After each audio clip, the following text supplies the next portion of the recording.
Hola ingenieros, bienvenidos a este nuevo video de tu curso de Física, Electricidad y Magnetismo. Soy Michel Quintero de tu canal Michel Q-Teach, en donde aprenderás todo lo relacionado con la ingeniería eléctrica.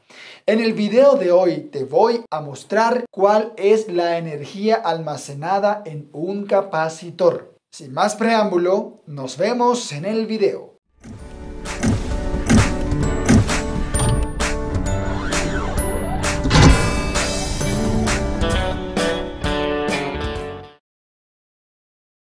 Si has trabajado alguna vez con equipo electrónico, te habrás podido dar cuenta que el capacitor almacena la energía en un periodo de tiempo relativamente largo si lo comparamos con el tiempo en el que se descarga. Pero cuando se descarga, libera grandes cantidades de energía.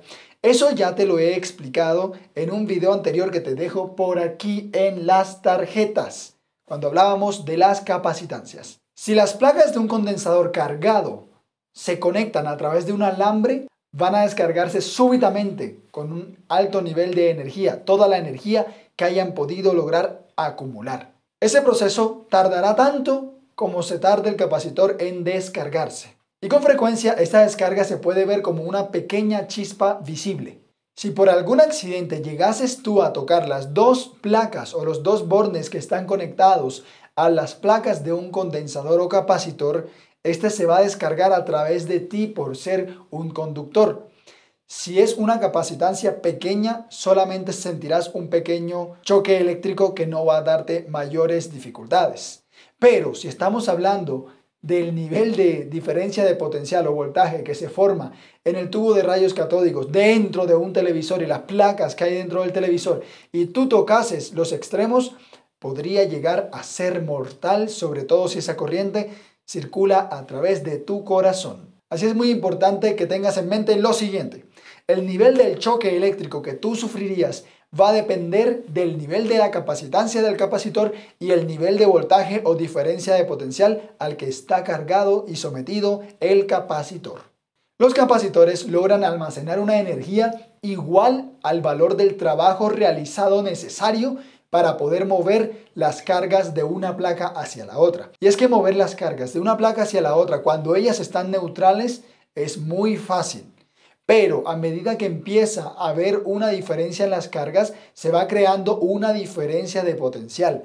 Y cada vez que esta diferencia de potencial aumenta, hay que hacer mayor trabajo eléctrico para poder mover las cargas de una placa hacia la otra. Vamos a considerar, como lo hemos venido trabajando en todo este curso de física, que la diferencia de potencial va a ser delta de V. El trabajo necesario o la variación de trabajo para mover una carga de una placa hacia la otra la vamos a considerar delta de W. Y la cantidad de carga o variación de carga que se moviliza de una placa hacia la otra placa del capacitor la vamos a denominar delta de Q.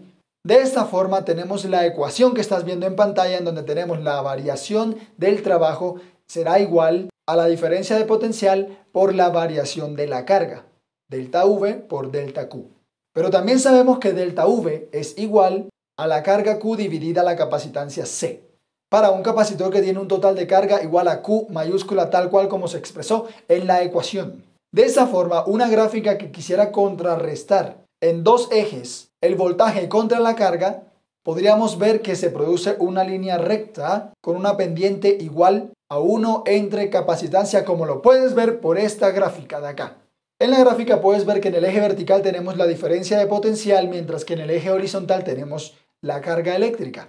Y esos pequeños rectángulos que estás viendo allí son la variación de carga que se puede mover de una placa hacia la otra. Y también ves una línea en diagonal cuya pendiente es 1 dividido la capacitancia. Si nosotros hacemos esa variación de carga cada vez más pequeña y más pequeña hasta llegar a ser una diferencia infinitamente pequeña, podríamos llegar a concluir que el trabajo delta V va a ser el área bajo la curva. Allí ves un rectángulo que está coloreado en azul. Eso implica que el trabajo realizado para mover esa carga en particular a ese nivel de tensión, a ese nivel de diferencia de potencial, es el área en el rectángulo azul. Pero cuando hablamos de todo el desplazamiento de todas las cargas de una placa hacia la otra placa del capacitor, el trabajo necesario será el área total que se encuentra bajo esa curva. Y apuesto a que ya te diste cuenta qué figura geométrica forma el área debajo de esa línea. Correcto, es un triángulo. ¿Y cuál es el área del triángulo? Es la multiplicación de su altura, que en este caso es la diferencia de potencial, por su base, y en este caso es la carga, dividida a la mitad. Entonces, el trabajo realizado para poder mover las cargas de una placa del capacitor hacia la otra placa hasta que llegan a estar totalmente cargadas y no puede suceder otro movimiento porque ya las placas tienen la misma diferencia de potencial que una batería hipotética a la que se encuentren conectadas, ese trabajo será un medio multiplicado por la carga por la diferencia de potencial delta V. En todo este curso, sobre todo en la sección en donde veníamos hablando de energía potencial eléctrica, de trabajo eléctrico, hemos dicho que la energía y el trabajo son de igual magnitud pero signos contrarios. Así que podríamos, por analogía, decir que el trabajo realizado para mover las cargas en magnitud es igual a la energía almacenada en el capacitor. Y de la ecuación de capacitancia, nosotros tenemos que Q, la carga, es igual a la capacitancia por la diferencia de potencial. De esta forma, la energía almacenada se puede expresar en tres ecuaciones idénticas con variables diferentes. Tenemos la original, que la energía almacenada es un medio por la carga por la variación o diferencia de potencial. Pero si reemplazamos el valor de la carga, hemos dicho que la carga vale capacitancia por diferencia de potencial, podríamos decir que la energía almacenada será igual a la capacitancia por la diferencia de potencial elevada al cuadrado, multiplicada por un medio. Podemos reordenar y colocar el un medio al principio de la ecuación. Y una tercera forma de expresarla es retomando la primera ecuación y en vez de reemplazar a Q, vamos a reemplazar a la diferencia de potencial, recordando que la diferencia de potencial es carga entre capacitancia. De esa forma, la energía almacenada va a ser igual a un medio por la carga elevada al cuadrado sobre la capacitancia. Por aquí te dejo las tres ecuaciones para que puedas revisar cuál te puede servir. En algunos ejercicios vas a tener la carga y el voltaje. En otros ejercicios vas a tener la capacitancia del capacitor y el voltaje. Y en otros ejercicios vas a tener la carga y la capacitancia. Para eso están las tres ecuaciones. Son la misma expresada con diferentes variables. A propósito, cuando te diga voltaje, recuerda que te estoy hablando de diferencia de potencial. Este video hace parte del curso de física y te dejo el curso completo por aquí en las tarjetas que te verás al finalizar este video. Y por supuesto, si no lo has hecho, suscríbete a mi canal por allá abajo, déjame un like si te está gustando este video y por favor, activa la campanita. Si lo haces, YouTube siempre te va a avisar cuando yo suba un video nuevo a la plataforma. Continuamos. Vamos a considerar un pequeño ejemplo. La cantidad de energía almacenada en un capacitor de 5 microfaradios cuando se conecta a una batería de 120 voltios se puede calcular de la siguiente manera. Energía almacenada es igual a un medio y como me están dando capacitancia y voltaje, utilizaré la ecuación que dice un medio por capacitancia por diferencia de potencial elevada al cuadrado. De esa forma reemplazamos y tendríamos un medio que multiplica a 5 microfaradios o por 10 a la menos 6 faradios, que es lo mismo, por 120 voltios elevados al cuadrado. De esta forma llegaríamos a que la energía almacenada es igual a 3.6 por 10 elevado a la menos 2 joules o 0.33 milijoules si lo queremos pasar a la potencia de 10 elevado a la menos 3. En la práctica existe un límite para el nivel de energía que se puede almacenar en un capacitor. ¿A qué se debe esto? A la fuerza de Coulomb, que proviene de la ley de Coulomb. Cuando se están colocando una cierta cantidad de cargas positivas en una placa y una cantidad de cargas negativas en la otra, llegará a un punto en que la fuerza va a ser tan alta de repulsión entre todos los electrones en una misma placa o de repulsión entre todos los protones en la otra placa, que los electrones saltan por la brecha que separa a las dos placas y es allí cuando nosotros podemos llegar a decir que podemos llegar a explotar el capacitor. Por esta razón, usualmente los capacitores vienen marcados con un voltaje de operación máximo al cual las placas están diseñadas para resistir. Nunca lo superes y este voltaje, cuando veamos corriente alterna, debes tener en mente que es el voltaje pico de la onda y no el voltaje RMS, que hablaremos más adelante. Por ahora, mantengamos el concepto de voltaje en corriente continua, que es una línea recta. No hay variación en el voltaje es lineal. Por ahora solo mantén eso en mente. Después nos vamos a corriente alterna. Los grandes capacitores pueden almacenar tanta energía que en una descarga súbita pueden producir grandes y leves quemaduras en el cuerpo humano. Por ejemplo, vamos a hablar de una aplicación muy famosa para los capacitores y es en los desfibriladores que se encuentran en las atenciones de primeros auxilios en hospitales, en clínicas o incluso en ambulancias para poder darle un pulso al corazón a que vuelva a latir. Si bien es cierto que esta descarga, si pasa por el corazón, puede llegar a ser mortal y matarte, también te puede mantener con vida. En las víctimas de ataque cardíaco ocurre una fibrilación. ¿Qué es esto? Un patrón irregular en los latidos del corazón. Con una descarga muy rápida de energía hacia el corazón podemos hacer que el corazón vuelva a sus latidos normales y regular la frecuencia cardíaca. Los equipos médicos de urgencia utilizan desfibriladores portátiles que contienen baterías que cargan a su vez a un capacitor o a un grupo de capacitores a un alto voltaje. En realidad, el circuito permite que el capacitor se cargue a un voltaje mucho más alto del voltaje que tiene la batería. Los capacitores funcionan como un depósito de energía que se cargan lentamente, podríamos decir que es una curva como un diente de sierra, y se descargan repentinamente. El tiempo de descarga es mucho más rápido que el tiempo de carga. Pero eso sí, en ese pequeño pulso, en ese pulso tan corto, son capaces de descargar una gran cantidad de energía. ¿Por qué no se utiliza directamente la batería para los desfibriladores? Porque la batería tiene procesos químicos internos que son lentos. Así que por ningún motivo son capaces de descargar una gran cantidad de energía en un corto periodo de tiempo. Mientras que el capacitor, como es un proceso netamente electrónico dentro de los átomos, estamos hablando de desplazamiento de cargas positivas y negativas que viajan a altas velocidades, se pueden descargar muy, pero muy rápido.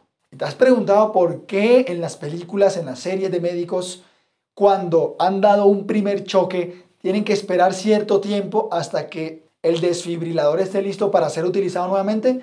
La respuesta está en el tiempo de carga del capacitor. Ya te dije que tarda un tiempo en cargarse y se descarga súbitamente.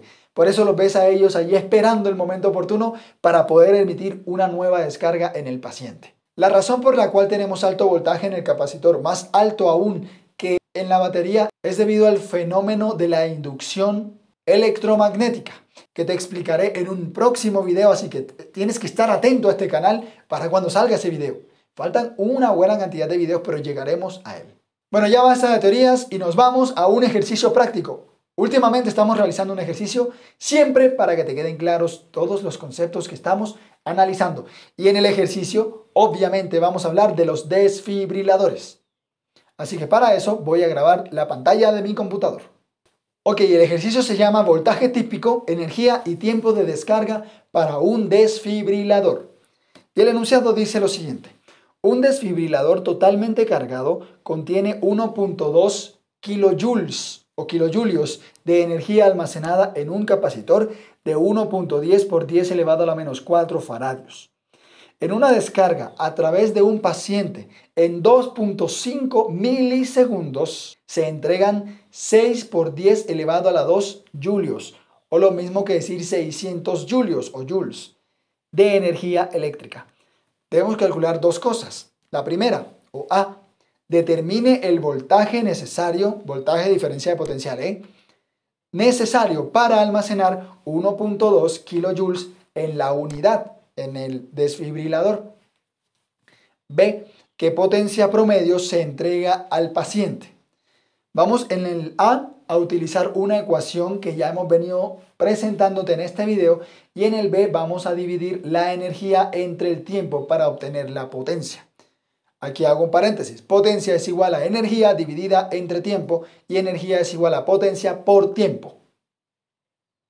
Vamos a determinar el voltaje necesario para almacenar 1.2 kilojoules en la unidad. La energía almacenada te la presento. Tenemos la capacitancia y tenemos la diferencia de potencial. No tenemos la carga, así que no vamos a utilizar la primera ecuación que te mostré, sino esta.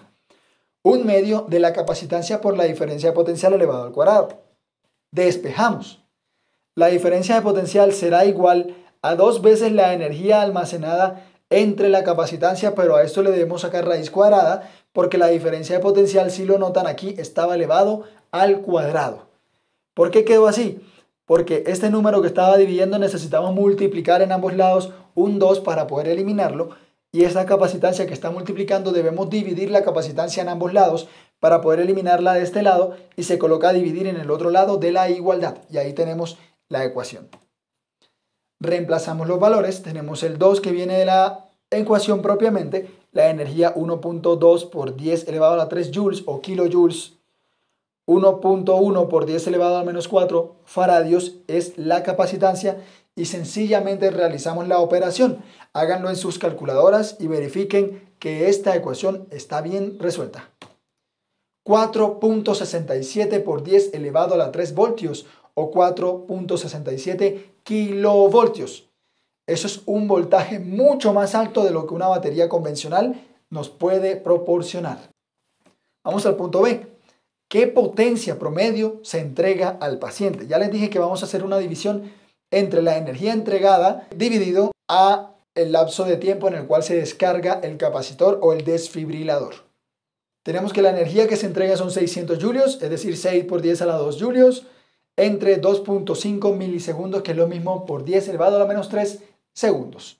Hacemos la división, háganlas en sus calculadoras y obtenemos 2.4 por 10 elevado a las 5 vatios.